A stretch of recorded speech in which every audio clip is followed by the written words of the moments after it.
इमरान खान अडियाला में कैद, पीटीआई में दरारें पड़ गईं, क़यादत एक दूसरे से नाला नजर आने लगी। सीनियर रहनुमाओं ने पार्टी पॉलिसी की धज्जियां उड़ा दी। इमरान खान ने इख्तलाफात के पेश नज़र तमाम ग्रुपिंग करने वाले रहनुमाओं को मुलाकात के लिए अडियाला जेल बुला लिया। हुकूमत की नाकाम पॉलिसियों के बजाय तहरीक इंसाफ के रहनुमा एक दूसरे के खिलाफ बयानात देने में मसरूफ हैं।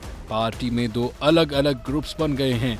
बानी पीटीआई ने दोनों ग्रुपों को जुमेरात को जेल बुला लिया है। बानी पीटीआई का कहना है कि पीटीआई में कोई फॉरवर्ड ब्लॉक है, न ही कोई बड़े इख्तलाफात हैं। दोनों ग्रुपों से मुलाकात करके मामला हल करूंगा। पार्टी से दूरी अख्तियार करने वालों के हवाले से बानी पीटीआई बोले कि तशद्दुद सहने और फाइलें देखकर भागने वाले रहनुमाओं के बारे में अलग फैसले होंगे।